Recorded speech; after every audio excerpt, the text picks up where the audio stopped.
In this video, I'm going to give you the 5 common mistakes I see beginner KDP publishers make. And I see these all the time, whether it's no content, low content, or medium content books.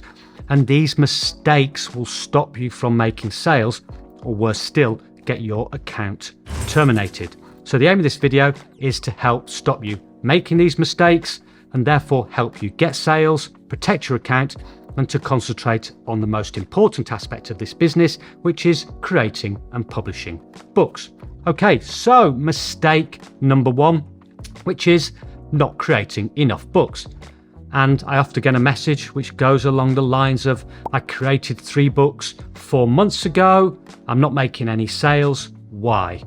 Well, I see this message or situation being similar to someone who's got a YouTube channel, has only created 3 videos, wondering why they're not making any money, or someone with, say, a blog, posted 3 articles, again, wondering why they're not making any money.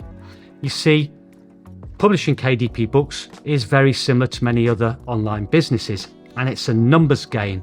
Now, if you're new to this business, there's going to be a number of skills that you're going to have to learn. You have to learn how to create the books with tools like Affinity Designer, Adobe Photoshop, or puzzle book tools like BookBolt. Then you've got skills to learn like keyword research, how to optimize your books for those keywords, and how to attract customers with good cover designs.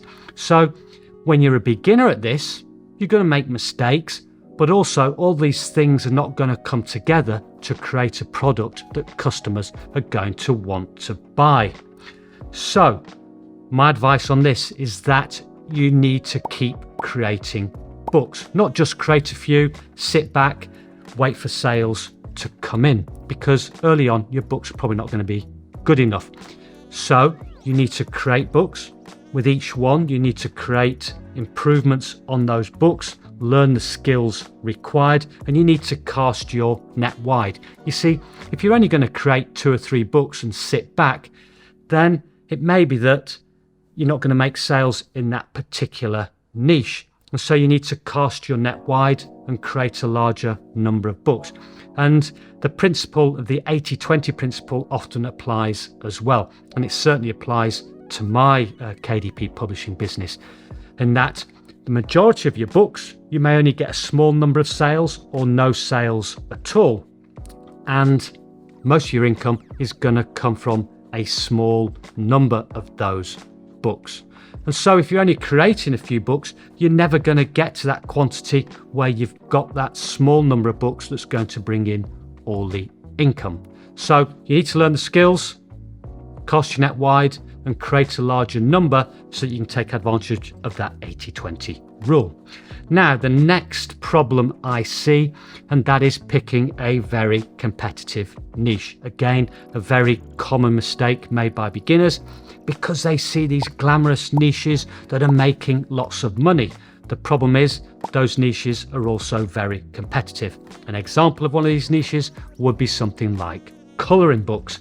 Now, the problem is, unless you can create stunning looking books, particularly stunning looking covers, know how to do your keyword research, know how to optimize your books, you will get lost within that competition and your books won't get seen by customers, and so you won't be able to make sales. Now, a problem I see with beginners in these competitive niches is that they decide to run an Amazon ad campaign as well, usually on something like a $5 budget.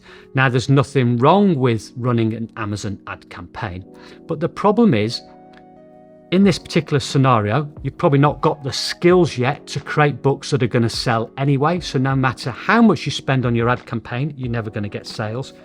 And 2, something like a $5 budget on these sorts of niches is not going to work at all. You know, some of these competitive coloring book niches, you're going to need monthly budgets in the thousands of dollars. Now, again, there's nothing wrong with that. If you've got books that are good enough to sell, you've got the budget for those types of books, and overall, you're making a profit on the campaign. So my advice is start with those less competitive books. And these are those books that a lot of people usually think are dull and boring. And those are things like logbooks. And in fact, these are my favorite types of books. They're easier to create. You don't need any great design skills, and there's less competition. And so you can find early on in your publishing career, you can start to get sales, which, is very encouraging when you are starting off. But a lot of these books are also in evergreen niches, so you can create a larger number of these books. They may not bring in a lot of sales individually, but altogether, these usually add up. And in fact, the major proportion of my monthly income comes from these types of books. Okay, so now we come on to mistake number 3, and that is creating books that are too complicated. And again, this is often comes down to being attracted by those more complex, glamorous, best-selling books. Again, things like the colouring books, kids' puzzle books. And the problem is, if you jump straight into these books, you're going to need to have decent skills to be able to create the interiors of these books. So you're going to need to be able to use software like Affinity Designer, Adobe Illustrator, or puzzle creation software like BookBolt.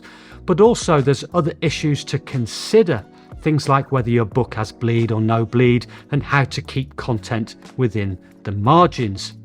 And it's difficult to put all this together when you're a beginner.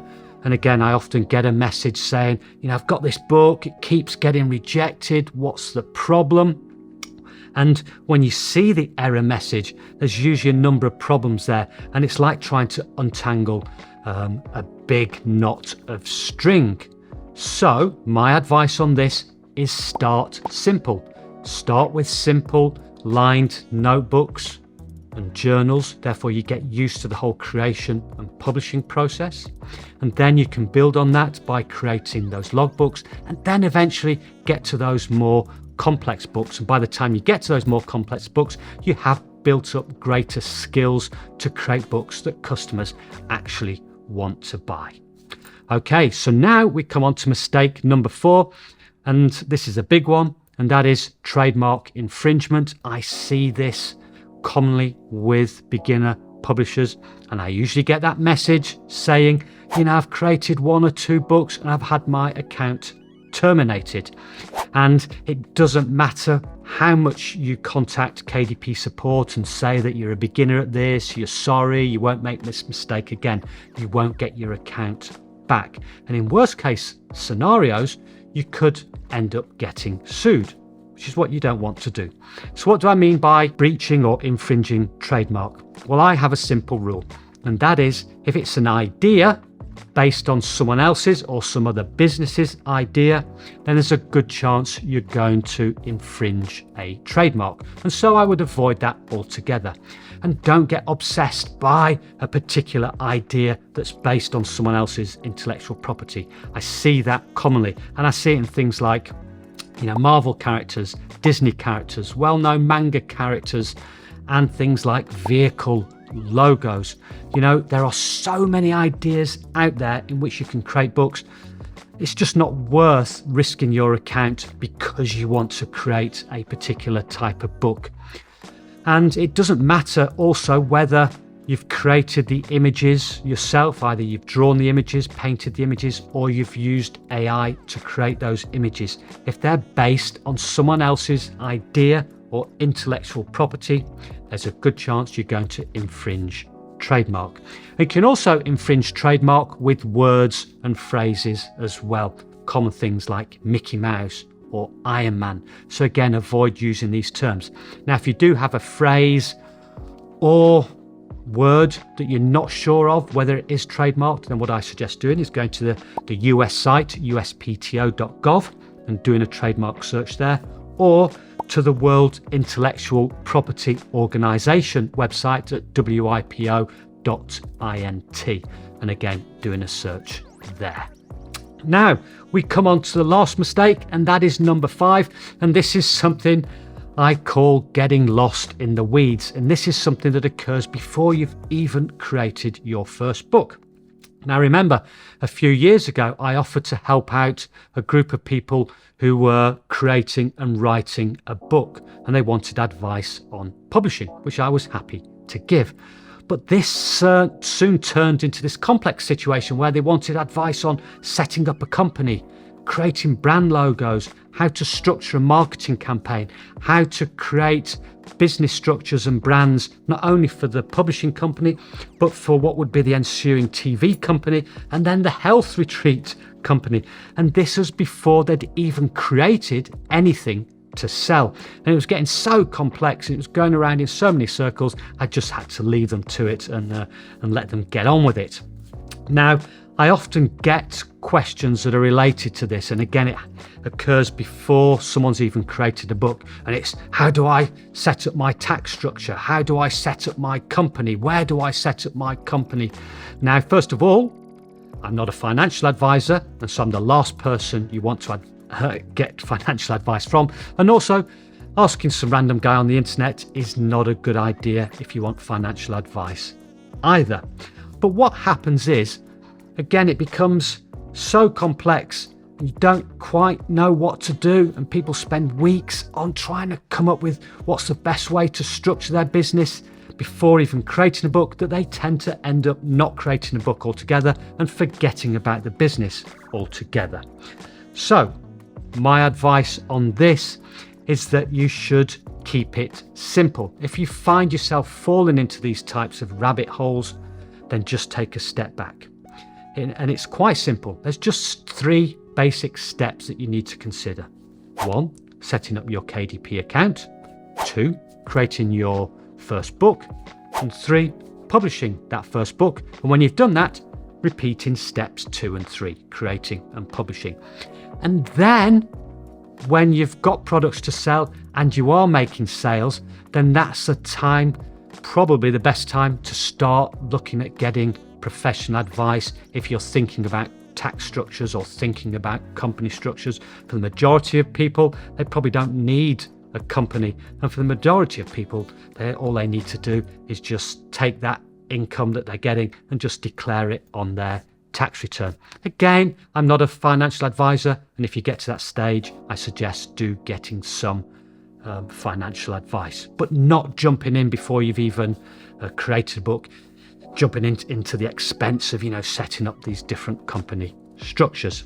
Now, if you are at that stage where you've not yet created your first book, or you're having difficulty at doing so, then I suggest watching this video here, where I run through the steps of creating your first lined notebook or journal and getting it published on Amazon. Thank you much for your time. It is very much appreciated. Don't forget to hit that subscribe button, and until next time, goodbye.